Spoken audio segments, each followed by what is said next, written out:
जला है जिस्म तो दिल भी जल गया होगा, जला है जिस्म तो दिल भी जल गया होगा, कुरेदते हो राख जुस्तजू क्या है। ये मिर्ज़ा गालिब का शेर है। और दिल के जलने वाली बात मैं आज इसलिए कर रहा हूँ क्योंकि ये जगन्नाथ मंदिर की जो यात्रा है, जिसको हम जगन्नाथ रथ यात्रा कहते हैं, मैं उसके बारे में बात करना चाह रहा था। तो वो जो दिल है वो श्री कृष्णा का दिल है, जो आज जगन्नाथ जी के रूप में हम सबके सामने है।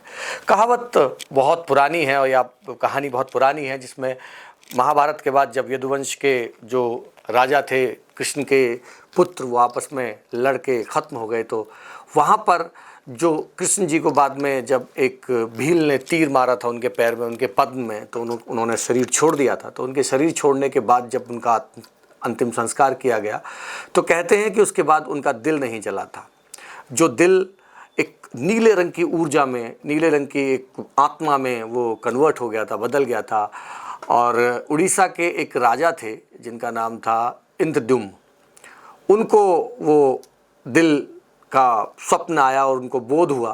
तो उन्होंने फिर उस दिल को जगन्नाथ जी की मूर्ति बनाई, जिसमें कृष्ण हैं, सुभद्रा हैं उनकी बहन, और बालभद्र जो इनको बलराम भी कहते हैं, उनके भाई हैं।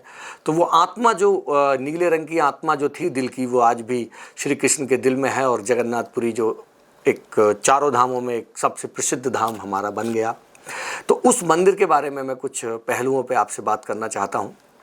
वहाँ पे जो मंदिर है, उस मंदिर में जो आस्था है, उसका एक दृश्य आप आजकल टीवी पे देख ही रहे होंगे कि एक 60 टन का इतना बड़ा रथ जो आस्था की डोर से खींचा जाता है, जिसमें बूढ़े रोते हुए खींचते हैं, बच्चे नाचते हुए खींचते हैं, और विदेशों से आए लोग, न जाने कहाँ कहाँ देश विदेश से आए हुए लोग उसको अपनी श्रद्धा से, मौन से खींचते हैं। कहते हैं कि श्री कृष्ण की जो जगन्नाथ रूप में हम पूजा करते हैं, वो जगन्नाथ अपनी मौसी के घर जाते हैं उनसे मिलने। एक अकेले ऐसे भगवान हैं जो मंदिर छोड़ के भक्तों के बीच आते हैं। इसके पीछे एक बड़ी रोचक कहानी है। वो रोचक कहानी है कि कोई मुस्लिम उनके भक्त थे, और वो जो मुस्लिम भक्त थे, मैं उनका नाम भूल रहा हूँ, क्या नाम था उनका, वो एक बार दर्शन करने के लिए आए थे। तो लोगों ने उनको घुसने नहीं दिया श्रद्धा स्वरूप।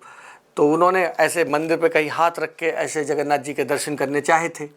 तो वो हाथ शायद आज भी वहाँ पे निशान के रूप में मौजूद है। तो भगवान ने फिर खुद आके उनको दर्शन दिए थे। तो वही परंपरा चलती आ रही है कि ईश्वर खुद, जगन्नाथ महाराज जी खुद सुभद्रा और बालभद्र के साथ खुद मंदिर से लोगों को दर्शन देने आते हैं। 15, 20, 30 लाख से भी ज़्यादा लोग वहाँ पर उस यात्रा का आनंद लेने के लिए पहुँचते हैं।